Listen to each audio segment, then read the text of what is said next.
aquí tienen problemas, tienen situaciones difíciles, tienen situaciones en las que ahí levantan las manos, falta levantar los pies. Todos tenemos problemas, ¿verdad? Todos pasamos por situaciones difíciles.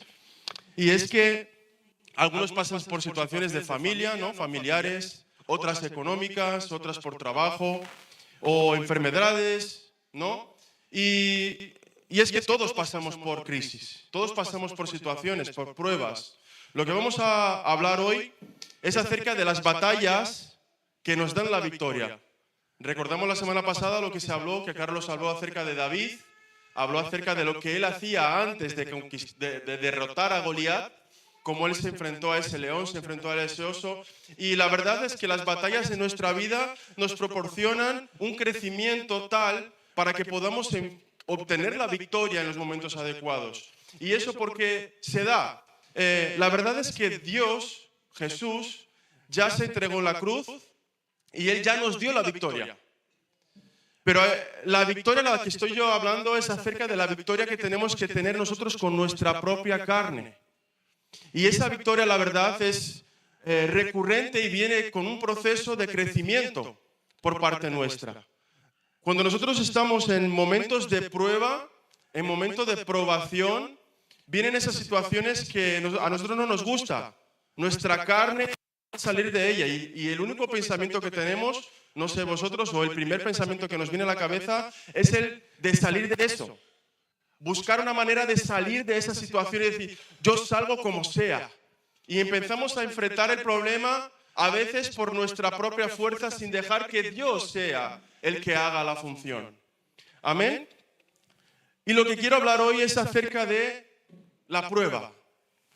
Y la prueba, en su significado etimológico, viene del latín y viene de la palabra probus, que es probar la integridad de algo. Probar de qué está hecho un material. Y el Señor, cuando pone pruebas en nuestra vida, es para probar de lo que estamos hechos nosotros. Él quiere probar nuestra fe. ¿Y por qué quiere probar nuestra fe? Porque es necesario que nosotros vayamos creciendo para poder seguir haciendo la función que Dios tiene preparada para nosotros en este lugar. Para cumplir el objetivo por el que Dios nos ha creado. Hablaba ayer con Noel y estábamos hablando acerca de otro tema, y él me daba un ejemplo muy claro, ¿no? Que si tú sin carnet de conducir, si no tienes la edad para conducir, no puedes conducir. ¿No? Y nosotros cuando vamos a sacarnos el carnet de conducir, pasamos un proceso, pasamos una prueba, ¿no? Hacemos un examen para ver si estamos capacitados para sacar el carnet. Y si reprobamos, si no cumplimos con lo que ellos están pidiendo de nosotros, ¿qué es lo que sucede? Que tengo que volverla a hacer. Tengo que volver a hacer ese examen. Y lo mismo pasa con el Señor. El Señor nos pone pruebas para probar nuestra fe.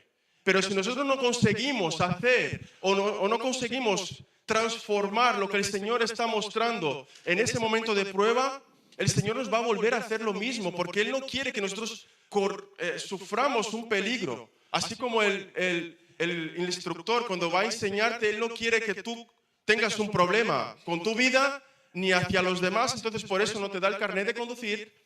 El Señor tampoco te va a dar una responsabilidad que pueda hacerte sufrir y que a los demás también les haga sufrir. Entonces el proceso es necesario en nuestra vida para que nosotros sigamos creciendo. ¿Amén? ¿Todos estáis de acuerdo con esto? ¿Qué os parece si oramos? Y para iniciar esto. Señor, te damos las gracias, Jesús, por tu palabra, Señor. Gracias, Señor Jesús, por tus pruebas, Señor. Porque sabemos, Padre, que tú tienes la intención de que nosotros crezcamos, Dios. Te pedimos, Padre amado, que tú tengas misericordia de nuestra vida, Señor. Que podamos a cada día, Señor Jesús, en medio de esa prueba, Señor, salir confiados en ti, salir con nuestra esperanza puesta en ti, Señor, sabiendo que tú eres el Señor que lo hace todo, Señor Jesús. Gracias, Señor, por las pruebas también, Señor, porque sabemos que en ellas, Señor, obtenemos crecimiento. Sabemos que en ella también, Señor Jesús, salimos probados, Señor. Y así como Jesús, Señor, en ese desierto que también fue tentado, fue probado, Él salió, Jesús, sabiendo que tenía un propósito y un plan aquí en esta tierra, Señor, y no dudó, Señor, en ningún momento de hacer la voluntad de Dios. Así queremos también hacer nosotros, Señor, con nuestra vida. Así que pruébanos, Señor, capacítanos, Señor Jesús, y que a cada día, Señor, estemos confiados en tu palabra y en ti, Señor, para seguir adelante en ese proceso, Padre. Gracias damos en el poderoso nombre de Jesús. Gracias. Amén y amén. Y lo primero que vamos a hablar es de que Dios en su Biblia no nos prometió una vida sin pruebas. De hecho, todo lo contrario, ¿no? Dice la palabra que Jesús, cuando hablaba con sus discípulos, decía: en el mundo tendréis muchas aflicciones. No, él no dijo, no tendréis aflicciones. No, en ningún momento él puso eso en pauta. Él dijo que tendréis. Y muchas, no serán pocas. Pero el Señor también dijo: confiad, porque yo he vencido al mundo. Entonces, cuando nosotros ponemos nuestra confianza en el Señor, estamos diciendo que el Señor es el que va a hacer por nosotros. La prueba existe. El dolor existe también. La batalla está ahí. Pero también existe una victoria dada por el Señor Jesús. Y nosotros ya somos victoriosos antes mismo de empezar esa prueba. Ya salimos victoriosos porque el Señor ya fue victorioso. Pero así como he dicho antes, debemos de batallar por una situación que es nuestra carne, por una circunstancia que quiere hacernos abandonar el proceso, que nos quiere hacer coger atajos en el proceso. Y es que todos pasamos por pruebas. Todos tenemos situaciones de pruebas. Puede que estemos pasando en este momento por una prueba. Pero el buscar atajos no va a significar que nosotros salgamos de ella. Significa que nosotros pasaremos un poco más rápido por el proceso, pero volveremos a tenerla otra vez. Porque en la probación es un medio del que, como he dicho antes, probamos nuestra fe. Probamos cómo estamos, de qué material estamos hechos. Así como el hierro, así como el oro tiene que ser probado para saber si es puro, si está bien, si es funcional. Todo eso se hacen pruebas para tener claro si está así. Entonces lo mismo pasa con nosotros, somos probados para ver de qué material estamos hechos. Y esto en la Biblia, como en todas las otras situaciones, tenemos una prueba clara acerca de la prueba. Y esta prueba clara tiene nombre y es Job. Todos conocemos a Job como el hombre que sufrió, el hombre que pasó penurias, el hombre que lo perdió todo. O también podemos llegar a conocer como el hombre que lo perdió todo, pero luego le fue restituido en doble. ¿Bien? Pero no siempre nos acordamos del proceso de Job. Y es que el proceso de Job también fue duro. Y hay los psicólogos tienen un proceso del dolor en el que hay 5 etapas. Y lo nombran como la etapa del shock o la negación, la etapa de la rabia o la ira, la etapa de la negociación, la etapa de la tristeza y la etapa de la aceptación. Y nosotros vamos a ver que Job pasó por estas 5 etapas. Y en Job 2, versículo 13, dice la palabra: así se sentaron con él, está hablando de sus amigos, que sabiendo lo que él estaba sufriendo, fueron a visitarlo. Y así se sentaron con él en tierra por 7 días y 7 noches. Y ninguno le hablaba palabra, porque veían que su dolor era muy grande. Estuvo sin hablar 7 días. Imagina el shock de ese hombre en pensar que lo había perdido todo, había perdido a su familia, había perdido todo lo que él tenía. Su esposa, que era la única que le estaba acompañando, estaba diciendo que él negara a Dios y se muriera. Le estaba deseando la muerte de la mujer. Imagina el dolor que este hombre tenía. Y hay dolores que ni siquiera se puede explicar. Y aquí aprendemos algo importante. Que hay procesos en los que no necesitamos una explicación. Solamente necesitamos de la presencia de Dios en nuestra vida. Esa persona que esté ahí para alentarnos, para empoderarnos para seguir adelante. Que está ahí para darnos un abrazo y decir: todo va a estar bien. Sigue adelante, persevera, mantente firme y fiel. La segunda etapa que habíamos hablado es la rabia y la ira. Y Job, el capítulo 3, de los versículos del 1 al 4, dice el principio del versículo 1, después de esto abrió Job su boca y maldijo su día.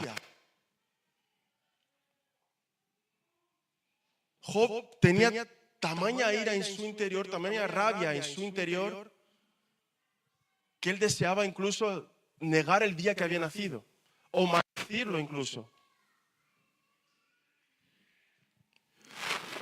Pero vemos una cosa clara aquí que tenía Job, y es que él no maldijo a Dios. En ningún momento él puso a Dios en medio. Es importante tener fe, que tener fe no significa no sentir dolor. Tampoco significa no llorar. Todos lloramos, incluidos los hombres. ¿Hay algún hombre que no llora? ¿Que tiene sus glándulas lacrimales que no funcionan?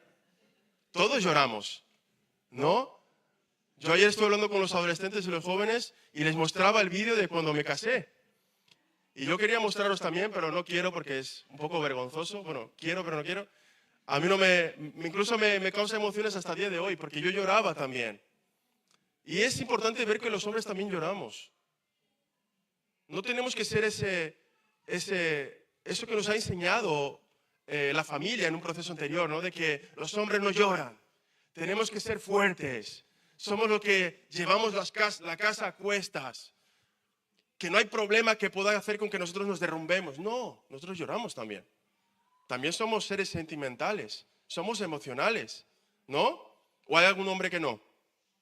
Bien, me alegra. Si no pasa nada, pasa aquí adelante y vamos a orar por ti. Amén. Para que el Señor haga la obra.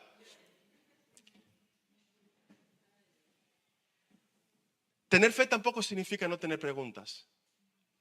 Podemos preguntar, así como Job también lo preguntó. A veces pensamos que un creyente fuerte nunca se quiebra, nunca se derrama delante de la presencia de Dios, pero es todo lo contrario.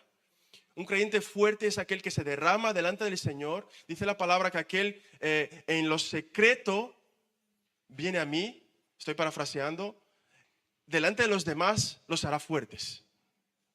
Y el Señor lo que quiere dar pauta es de que nosotros tenemos que ir al Señor para que el Señor nos fortalezca. Y el Señor quiere fortalecernos. La diferencia no está en si lloramos o no. La diferencia está en hacia dónde corremos cuando lloramos. Hacia dónde vamos cuando estamos llorando. Luego está la etapa de la negociación. En Job 3 y Job 7 son los capítulos. No lo vamos a leer aquí completo, pero os invito a que los leáis en casa. Son muy edificantes. Vemos a Job haciendo preguntas, poniendo en pauta lo que su cabeza le está diciendo. Y imagina un escenario, y a veces nosotros también imaginamos escenarios, ¿no? De nuestra vida. No, pero es que estoy sin trabajo, ¿qué voy a hacer? ¿Cómo voy a pagar el alquiler? ¿Cómo va a ser mi vida? Estoy solo, ¿qué voy a hacer?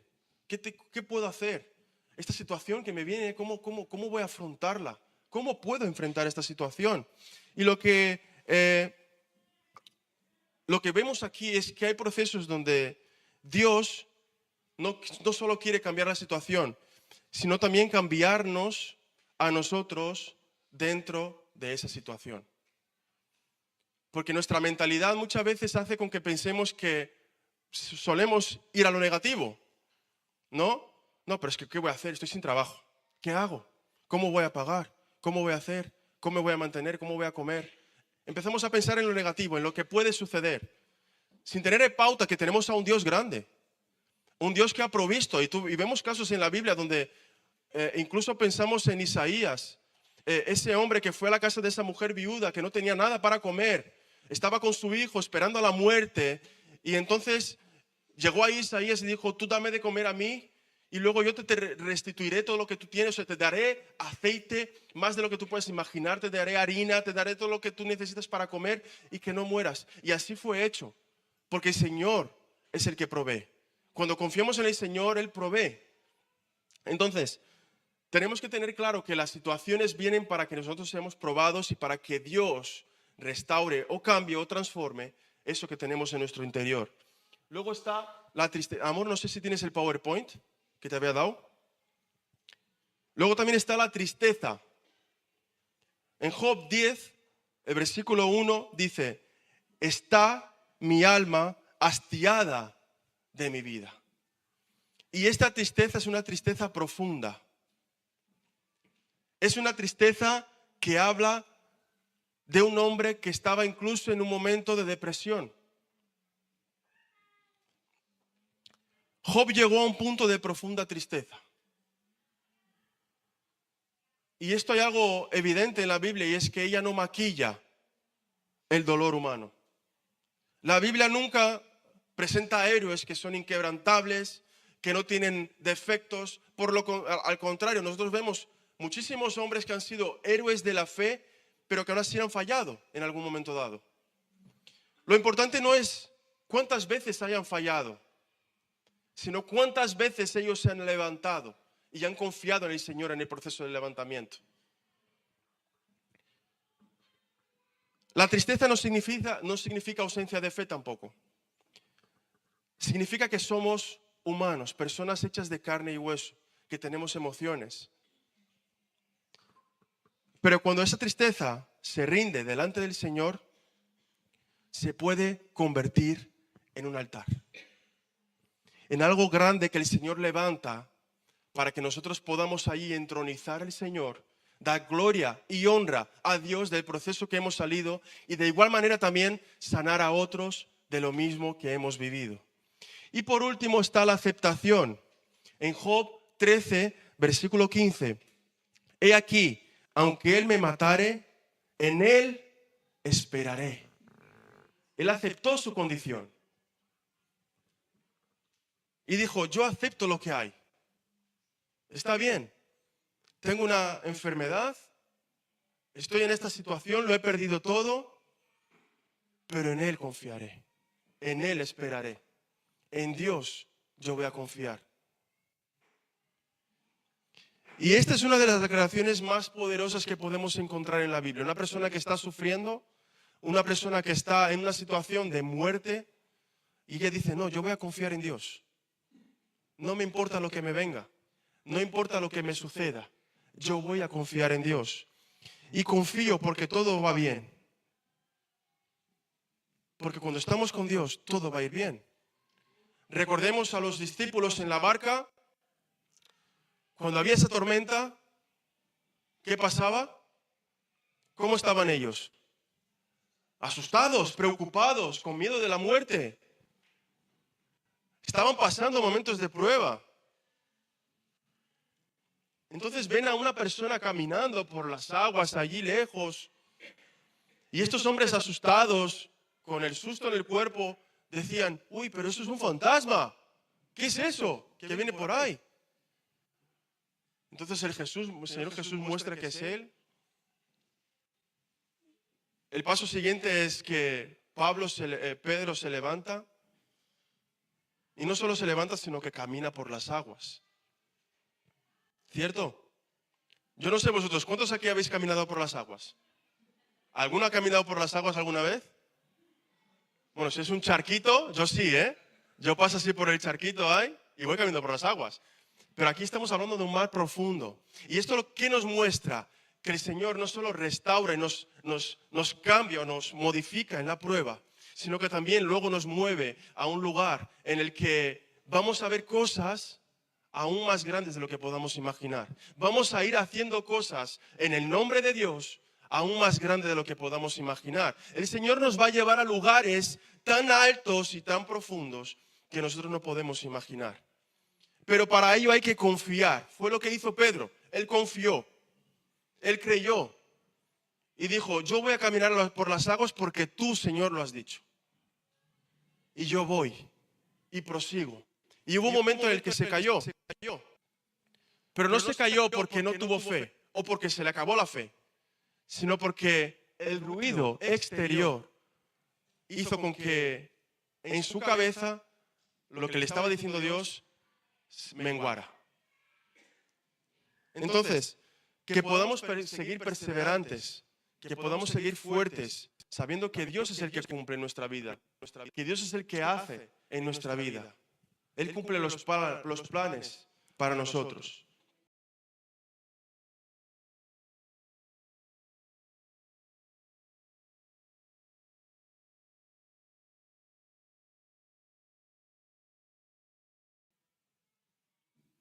Y nosotros como somos creación de Dios, Dios en un principio puso su carácter en nuestra vida.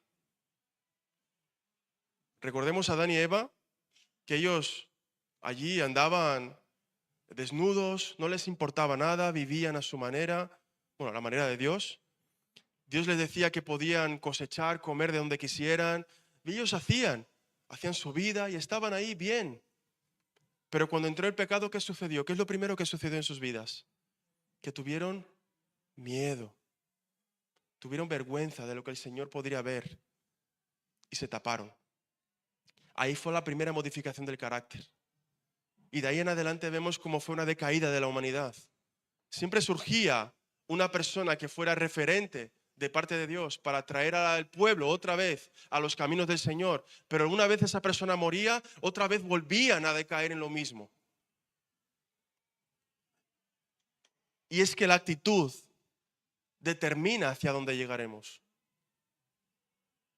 La actitud determina hacia dónde vamos en esa prueba.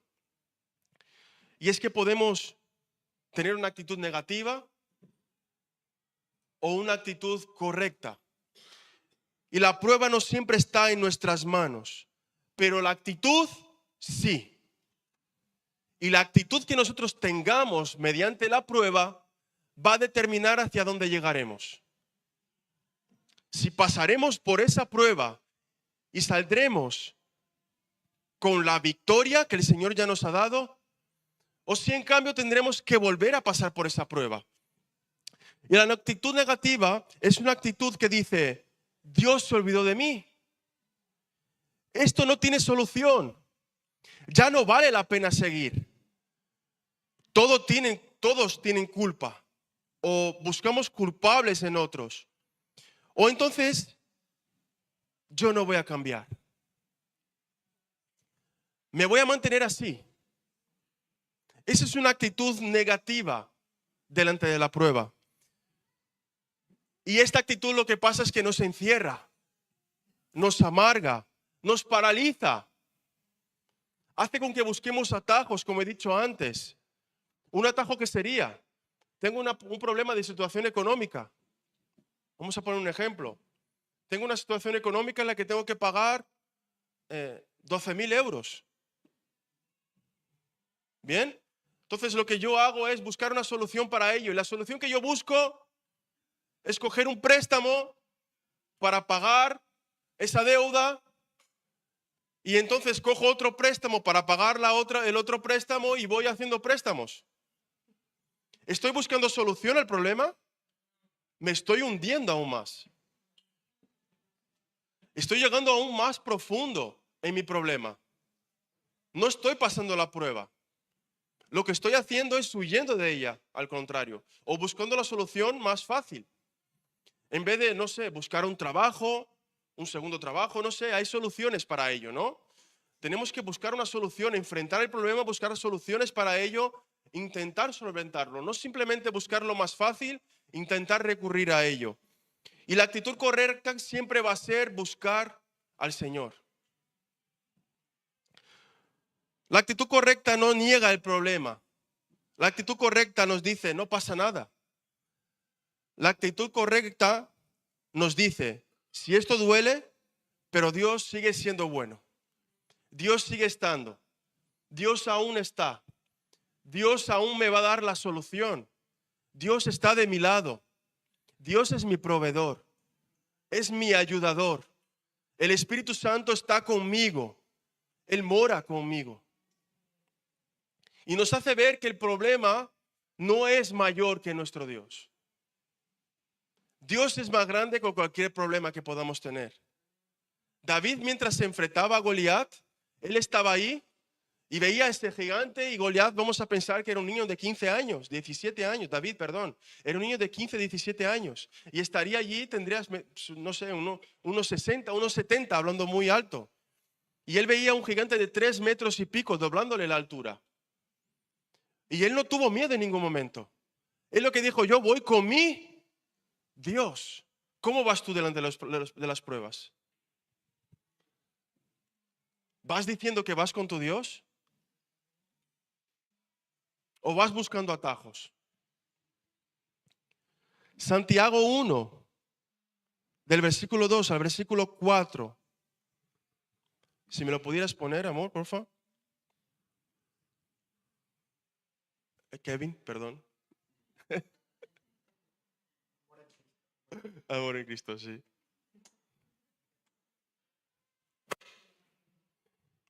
Santiago 1, del 2 al 4. Vale, ahí vemos. Uy. Hermanos míos, tened por sumo gozo cuando cayereis en diversas tentaciones. Las tentaciones en la Biblia muchas veces lo asimilan como pruebas. Al siguiente. Sabiendo que la prueba de vuestra fe obra paciencia. 4.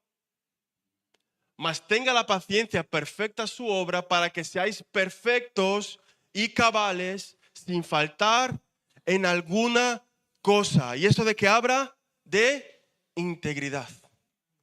Mantenernos íntegros delante de la prueba. Mantenernos fieles delante de la prueba. Y la integridad habla de una persona completa.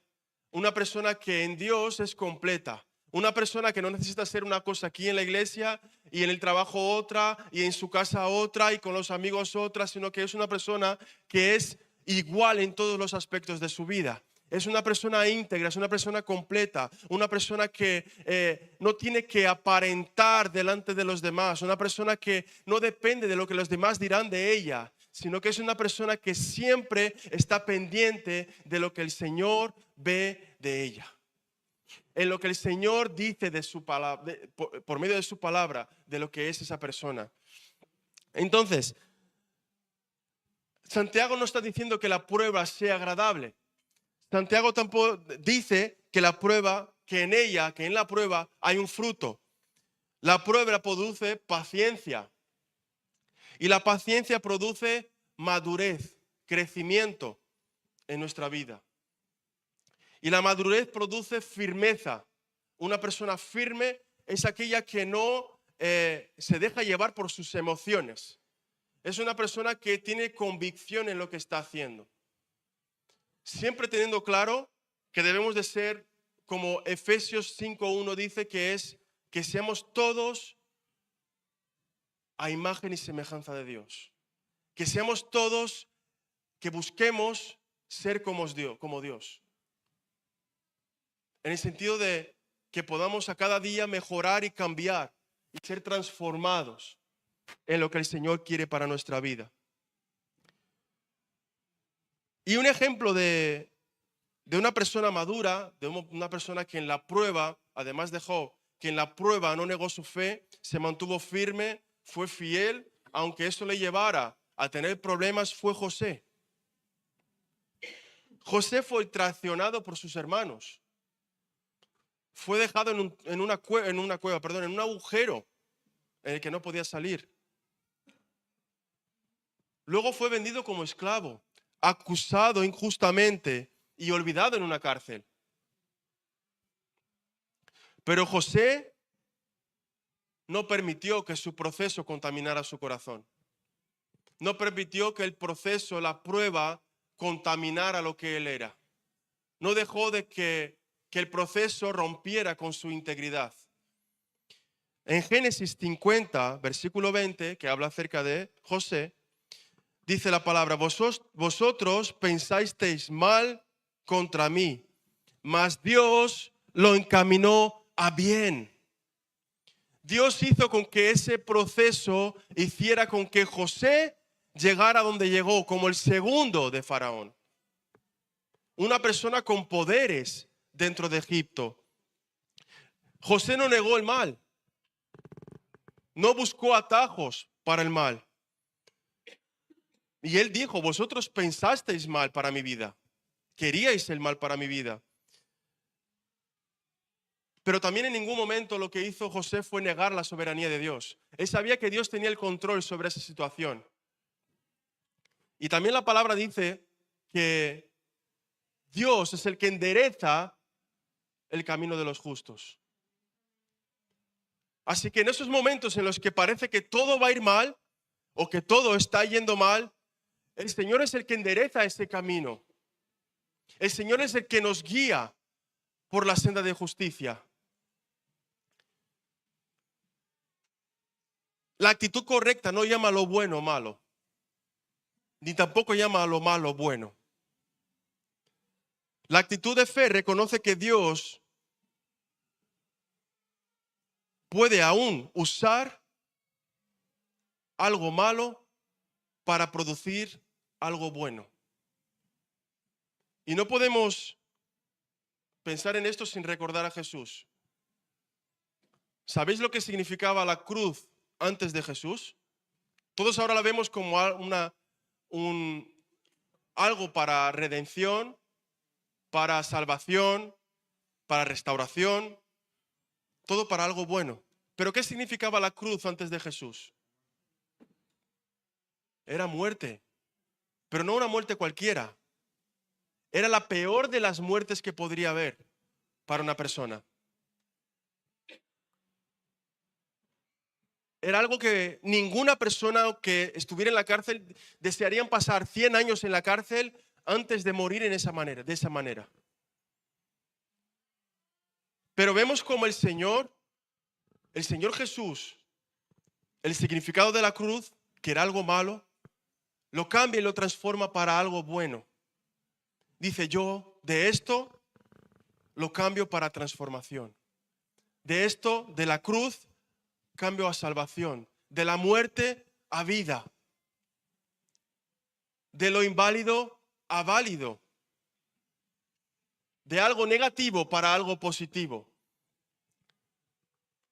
Pero todos tenemos que tener claro también, y es que las cosas no suceden en nuestro tiempo. Hay momentos en los que estamos pasando la prueba y llegamos a un momento en el que ya empezamos a impacientarnos. Y nos pasa así como pasaba con Saúl, que en un momento que tuvo que esperar a Samuel para que Samuel hiciera el holocausto. Él se impacientaba por lo que estaba viendo. Veía que los soldados se iban, que sus amigos les estaban dejando, que el ejército contrario era muy grande, y se impacientó. Y dijo, no os vayáis, espera. Ya hago yo el holocausto. Y tomó una decisión por sus fuerzas, por su deseo, por su querer, por lo que él pudiera hacer, en sus propias fuerzas. ¿Y cuántas veces puede ser que nosotros hayamos trabajado de esa misma manera? ¿Cuántos aquí han hecho algo por su propio esfuerzo? ¿Solo yo? Muchos, ¿verdad? Creo que en la mayoría hemos hecho en algún momento algo por nuestra propia fuerza. Pero aquí tenemos que entender que es en el tiempo de Dios. Las cosas suceden en el tiempo de Dios. El proceso tenemos que darle como algo de aprendizaje, pero que el tiempo es el del Señor. Job no sabía cuánto tiempo iba a durar su situación, pero él no la negó. Al contrario, él dice, yo, aunque me muera, confío en Dios. Aunque me suceda lo peor en esta vida, yo confío en Dios.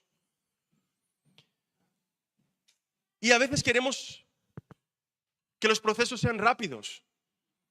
Vivimos en un tiempo en el que vivimos como el microondas. Queremos que las cosas sean hechas como el microondas, ¿no?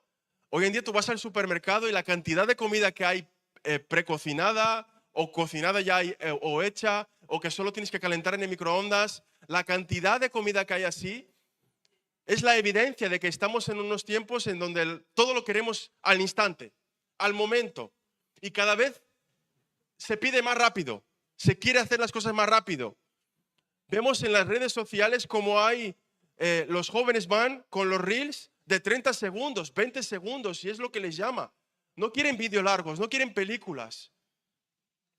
Yo con Aitor tengo muchas veces peleas porque él va constantemente cambiando vídeos en YouTube. Le gusta ver vídeos de dibujos, ¿no? O quiere ver un episodio de un dibujo, él pone el dibujo, al de 5 minutos cambia el siguiente. Al de 3 minutos cambia el siguiente. Aitor, deja el episodio entero. Vételo todo, o sea, no tienes que estar pasando todo el rato. Hay que verlo todo, hay que ver completo, hay que pasar el proceso, hay que tener ese tiempo, hay que dedicar tiempo. Las cosas con el Señor llevan tiempo. ¿Cuántos le gustan las lentejitas con chorizo, o los garbanzos, o la carne guisada? ¿No? Ahí sí, vale, la carne guisadita ahí en la olla a presión. Pero si la sacas con 10 minutos va a estar hecha. ¿La sacas con 15 va a estar hecha? Necesita su tiempo. Tiene un proceso. ¿Y por qué creemos que nosotros con nuestra vida, con nuestra prueba, tenemos que, en un chasquir de dedos, va a pasar? ¿Por qué creemos que es así? Las cosas lentas son las más valiosas. Las cosas con tiempo son las que más valoramos.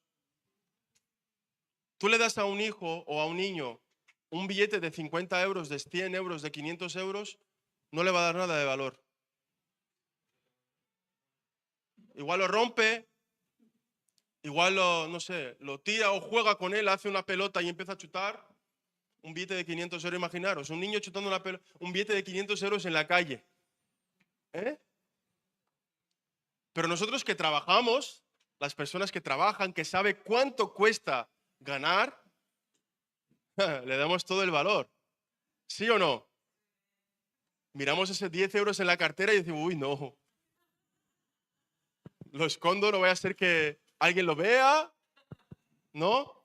Tenemos el sentido de conocer, de saber cuánto cuesta, cuánto vale, porque nos costó tiempo conseguirlo. Nos tardamos en conseguirlo, tardamos un mes en conseguir un sueldo. Y sabemos cuánto cuesta ganarlo. Dios no trabaja con prisas. No vamos a apresar a Dios, no podemos apresar a Dios. Dios tiene su tiempo. Dios trabaja con propósito. Nosotros miramos el reloj. Estamos mirando el reloj. Pero Dios con lo que trabaja es con el propósito, con lo que Él quiere cumplir. Cuando la palabra habla de los tiempos de Dios, o habla del tiempo de Dios, no habla de tiempo físico o tiempo como conocemos nosotros, años, meses. Dios habla de propósitos. Dios conoce cada tiempo como propósito. Entonces, es importante entender que nosotros no podemos adelantar los procesos. Hay algo que debemos de dejar que el Señor haga y que el Señor cumpla en nuestra vida. En Eclesiastés 3:11 dice la palabra que todo lo hizo hermoso, pero ¿cuándo? A su tiempo, no a nuestro tiempo. Y eso hermoso que tenemos en nosotros, Él lo quiere cumplir, lo quiere hacer, pero a su tiempo.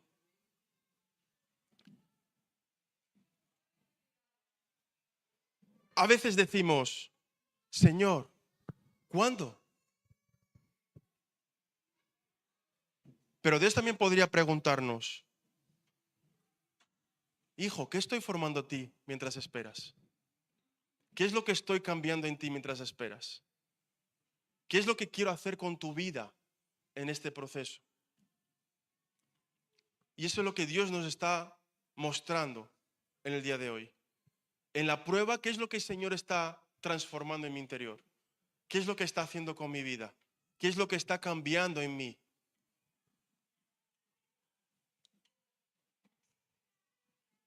Pero como vivimos en el tiempo de la inmediatez, entendemos que no hay nada cambiable. Simplemente queremos pasar el proceso. Y decimos, no, yo solamente quiero pasarlo. Y vivimos no como algo de crecimiento, sino como algo en lo que solamente dedico tiempo para intentar buscar soluciones para poder solucionarlo. Pero eso es una actitud negativa. Esperar también es una prueba. La espera también es una prueba. A veces el silencio de Dios es una prueba. Porque Él quiere saber lo que estamos hechos. Y conforme los hijos van creciendo, yo siempre o constantemente pongo ejemplos de hijos porque es lo que me está tocando. Entonces, ese proceso que tengo, y así os lo expongo, el proceso de los niños es de crecimiento. Y cuanto más crecen, menos necesitan del papá. No es que no dependan de él, pero menos necesitan para hacer ciertas cosas. Un hijo de 5 o 6 años, ¿qué se espera de él? Que se pueda cepillar los dientes solo, que pueda vestirse solo, ¿no? Que pueda hacer ciertas cosas solo. Ya le empiezas a dar un poco más de independencia. Coge tu plato, llévalo al lavavajillas, ¿no? Come tú solo. Son cosas que van haciendo en el crecimiento. Ya cuando es adolescente, le empiezas a dar más cancha todavía, ¿no? Ya que algunos vayan a clase solo, a cole solo, dependiendo si está cerca o no, que haga sus deberes, que no tenga que depender de mí para hacer los deberes. Hay cosas que van haciendo con que en el crecimiento, ¿no? Y un hijo ya cuando ya es maduro, ya es grande, ya tiene sus 20, 25 años, ya empieza en un proceso en el que trabaja para sí, ¿no? Consigue su dinero, tiene de cierta manera su independencia, y eso se gana con el proceso de madurez. Y lo mismo es con el Señor. Nosotros dependemos de Él y debemos de estar cercanos a Él todos los días. Aunque el hijo tenga cierta independencia, no significa que deje de hablar con el Padre. No significa que abandone al Padre. No significa que no dependa del Padre. No significa que no necesite de la ayuda del Padre. Pero significa que ahora está en un nivel de madurez en el que ya puede tomar decisiones. Ya puede hacer cosas por él solo. Y es lo mismo que el Señor está haciendo en nuestra vida. Claro que con la ayuda de Él, hay momentos en los que no sabemos cómo hacer las cosas. Hay momentos en los que no conocemos por dónde debemos de ir. Y ahí vamos al Señor, acudimos a Dios para que Él nos muestre lo que necesitamos hacer. ¿Cierto? Pero aquí hay cosas que tú ya sabes que tienes que hacer. Vamos a poner un ejemplo. Sabemos que tenemos que corregir a los niños, que tenemos que educar a los niños. Dice la palabra que tenemos que educarlos, ¿no?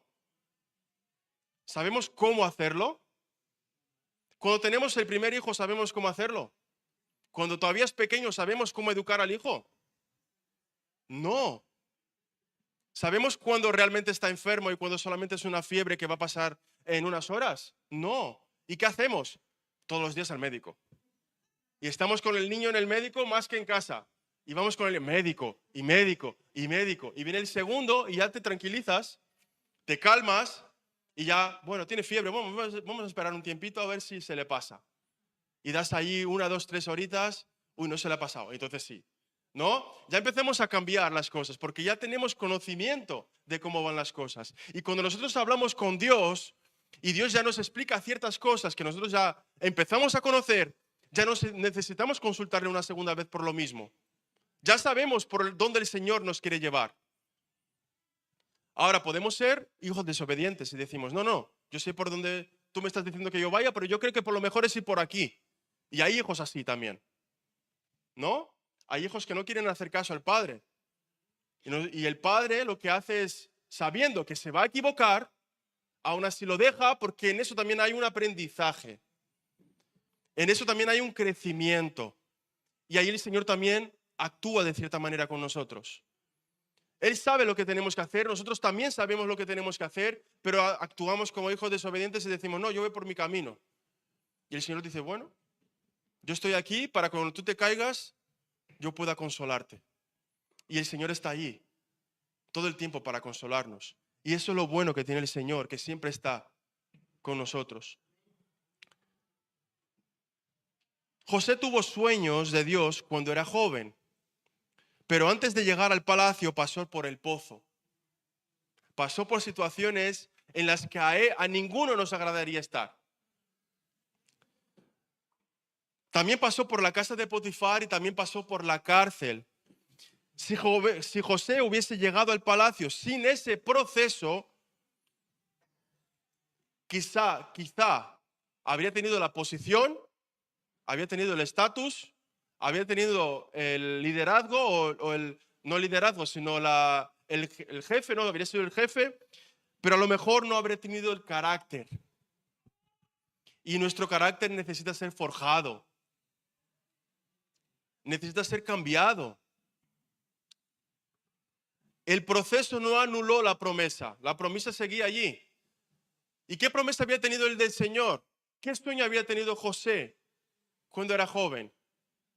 De que sus hermanos estarían delante de él postrados. ¿Y qué pasó? Que él estaba allí, donde había alimentos, los hermanos estaban pidiendo alimentos y estaban postrados solicitando esos alimentos, porque era cultural.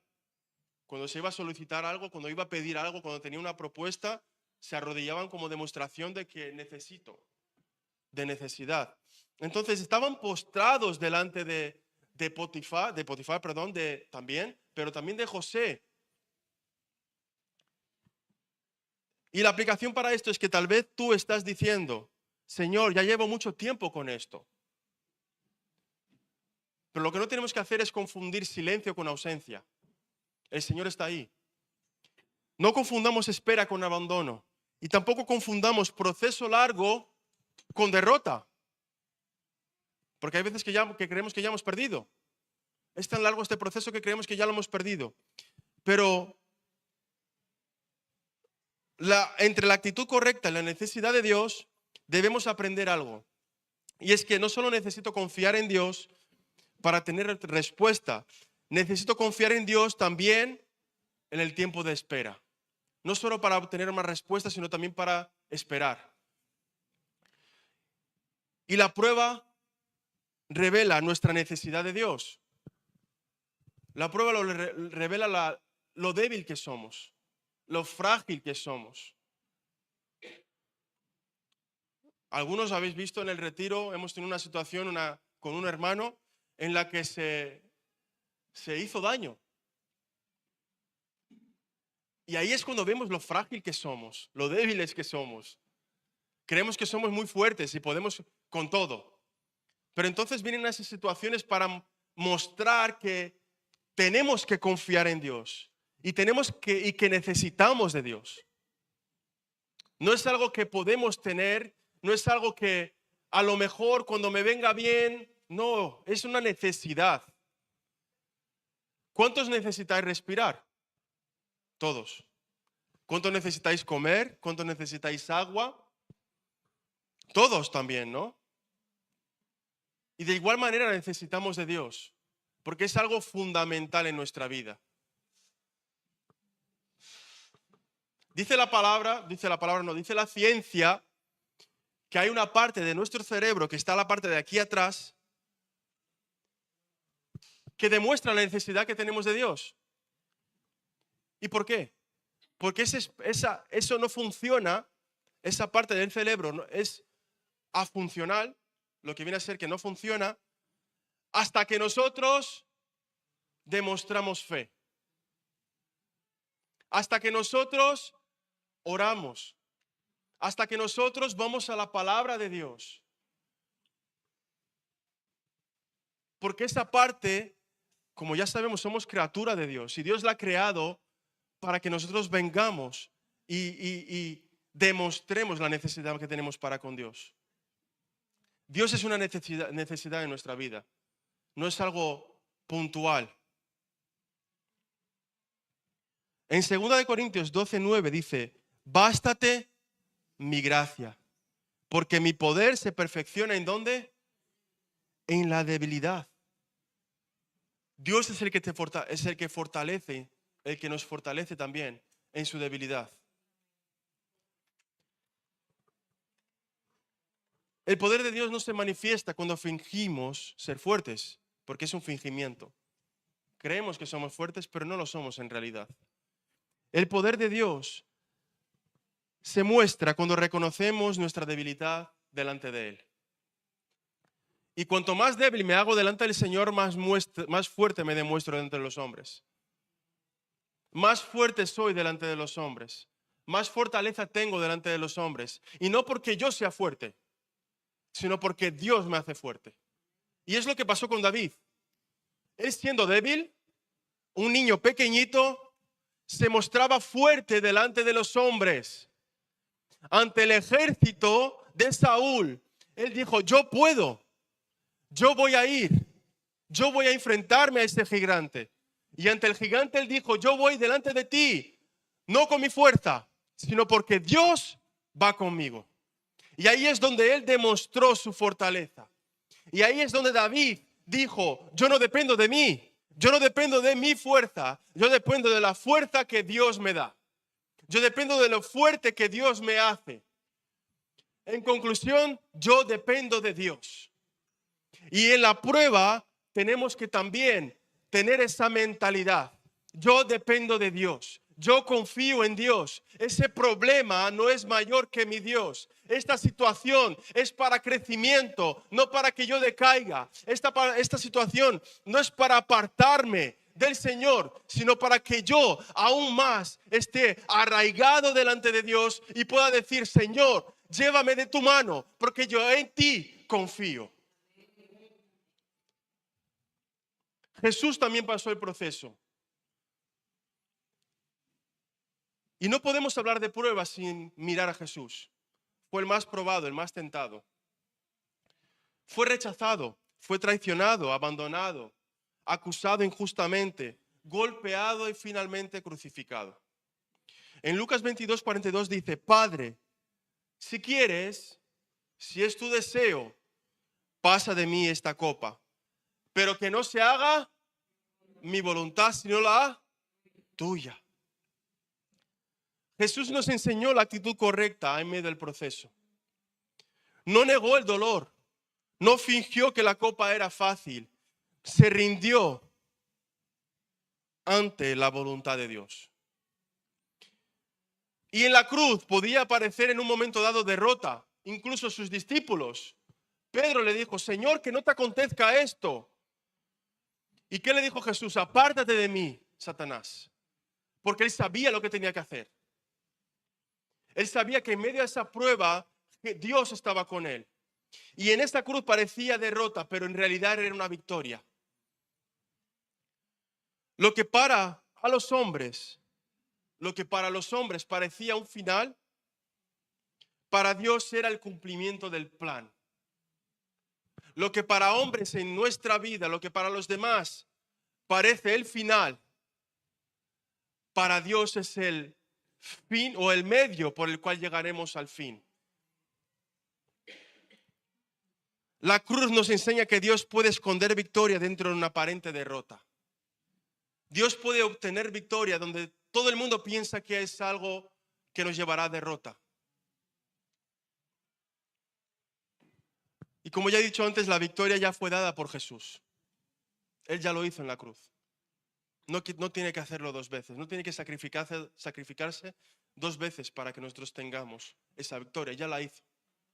Nosotros somos victoriosos. ¿Y por qué no vivimos como tal? ¿Por qué en circunstancias vivimos como si fuéramos derrotados? Como si no hubiera salida, con una mentalidad negativa, con una mentalidad en la que yo no voy a conseguir, yo no voy a poder, yo no soy capaz, yo no estoy capacitado. Nuestra victoria no nace de nuestra fuerza, nuestra victoria nace de la obra de Cristo. Colosenses 2:15 dice: y despojando a los principados y a las potestades, los exhibió públicamente, triunfando sobre ellos en la cruz. Jesús triunfó. La cruz no fue una pérdida. La cruz fue la victoria más grande de la humanidad. Por eso es importante que cuando pasemos por pruebas, no peleamos para ver si algún día tendremos victoria. No vamos con la mentalidad de pasar simplemente el proceso, ni la mentalidad de salir cuanto antes de esa situación, sino que con nuestra mentalidad de que peleamos una victoria que ya fue conquistada por Cristo. Ya salimos de esa prueba como victoriosos. Lo único que tenemos que saber es cómo vamos a aprender en medio de ese proceso hasta llegar a la victoria. La batalla es real, pero la victoria también es real. La victoria ya fue dada. Y ya para ir concluyendo, vamos a hacer un poco de aplicación práctica. Y es que lo primero que debemos de hacer es no negar nuestro dolor. Dios no te pide fingir que todo está bien. Puedes llorar delante de Dios, puedes abrir tu corazón, puedes decirle, Señor, me duele, me hace daño, pero no dejes que el dolor te robe la fe. Cuidemos de nuestra actitud. ¿Qué está produciendo esta prueba en mí? ¿Me estoy llenando de queja o estoy orando? ¿Estoy llenándome de oración? ¿Estoy acercándome más a Dios? ¿Me estoy alejando de Dios o me estoy acercando más? ¿Estoy dejando que esto me amadurezca, me endurezca también o que me forme?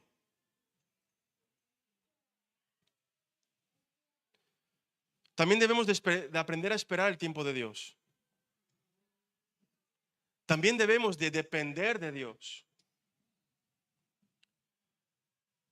Y recuerda, por último, que el proceso tiene un propósito. Romanos 8:28 dice, y sabemos que a los que aman a Dios, todas las cosas le ayudan a mal. A mal. A bien. Todas las cosas les ayudan a bien. No dice que las cosas serían buenas, o serían fáciles, o serían rápidas. Dice que Dios puede hacer que todas las cosas ayuden a bien. La pérdida nunca va a ser buena, no es buena. La enfermedad tampoco. La traición duele. La crisis también. Pero Dios es tan poderoso que puede tomar lo que no era bueno y usarlo para producir crecimiento, madurez, dependencia, carácter y testimonio que pueden llevar a otros a salir del mismo proceso. Y ya vamos concluyendo. No sé si la alabanza me puede ayudar. En Job 42:5 dice la palabra, que es la persona con que hemos empezado. Hemos visto el proceso que tuvo Job,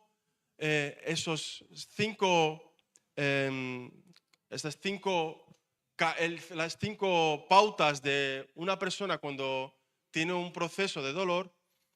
Y vemos como Job en el versículo 42, el capítulo 42, el versículo 5 dice, de oídas te había oído, mas ahora mis ojos te ven. Job no solo recibió aquello que conocemos que es la restauración material. Job recibió una revelación más profunda de Dios. El mayor fruto del proceso no siempre es recuperar lo perdido, que puede ser que Dios lo restaure o puede ser que no. A veces el mayor fruto es conocer a Dios de una manera que antes no habíamos conocido. Hay aspectos de nuestro Padre terrenal que no conocemos hasta que conocemos ciertos procesos. Hay historias mías, de mi vida, que mis hijos aún no las conocen, porque aún no ha llegado el momento de conocerlas. Pero lo ideal es que los hijos conozcan a su Padre de forma completa. Hay batallas que Dios permite porque quiere llevarnos de una fe de oídas a una fe de experiencia, a una fe vivida, a una fe práctica, una fe real, una fe con fundamento. Antes conocía a Dios como proveedor.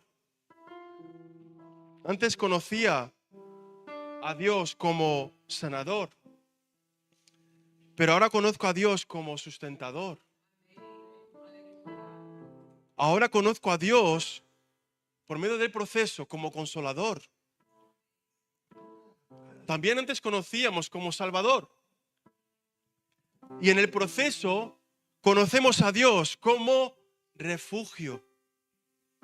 Alguien a quien acudir. Antes conocía a Dios por lo que otros me podrían decir. Alguien que ya pasó por la situación, alguien que en un momento dado tuvo una situación de necesidad y Dios le proveyó. Pero por medio de la prueba es que decimos, ahora mis ojos te ven. Ahora realmente reconozco y conozco al Dios proveedor. Ahora realmente conozco al Dios refugio, al Dios que abriga, al Dios que abraza, al Dios que ama, al Dios que es presente, al Dios que está con nosotros hasta lo último de nuestro día aquí en la tierra.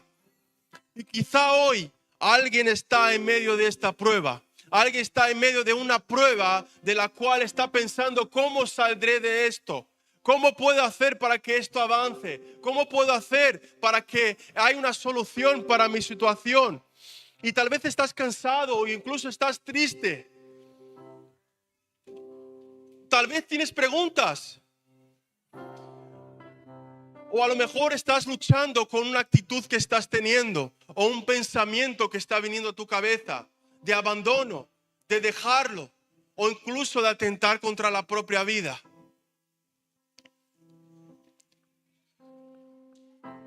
Pero sabes algo importante, y esto quiero que lo guardes en tu mente y en tu corazón. Y es que el Señor dice, no estamos solos. No estás solo. El Señor dice, yo estoy contigo. Esta batalla no te va a destruir. Este proceso te va a llevar a un lugar donde tú no puedas imaginar. Este proceso va a hacer de ti un hombre o una mujer que vaya a proclamar mi evangelio, que vaya a llevar este testimonio a otros para que otros también sean sanados de su proceso. No saldrás de esta prueba igual. Si permaneces en Dios, si permanecemos en Dios, saldremos más maduros. Saldremos más firmes, más fortalecidos, con nuestro carácter probado y con nuestro carácter afirmados en Dios. Pero siempre tenemos que tener algo que para Dios es importante y es fundamental. Mantenernos humildes y dependientes de Dios.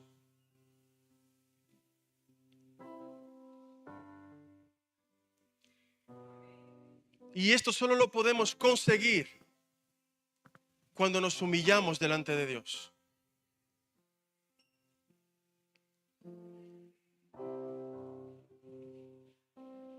Y también es importante entender que Dios es Padre. Nuestro Padre terrenal puede haber fallado en nuestra vida. Puede habernos abandonado. Puede haber sido un padre que no estuvo presente. Puede ser una persona que a lo mejor maltrataba. No quiero juzgar a los padres, tampoco quiero poner evidencia. Simplemente lo que quiero demostrar es que las personas fallan. Los padres fallan. Y esto también va referente a las madres también. Tampoco sabemos lo que ha pasado en sus vidas anteriormente. No sabemos lo que ha sucedido con ellos, con sus padres, cómo han sido sus vidas. Pero algo que sí conocemos, yo creo que todos los que estáis aquí conocéis esto, es que Dios es Padre. Y Dios con su paternidad perfecta está siempre disponible y dispuesto a ayudarnos, a consolarnos, a abrazarnos, a amarnos, a cuidarnos, a ser refugio, a ser abrigo. También estará para poder guiarnos, enderezarnos. Incluso habrá momentos en los que nos corregirá. Pero dice la palabra que el padre que ama, corrige, instruye, dedica tiempo a enseñar a su hijo. Y el Padre Celestial nos ama tremendamente, que Él pasa por medio de esas pruebas para poder enseñarnos. La prueba, finalmente, y os voy a pedir que os pongáis de pie para que vayamos finalizando.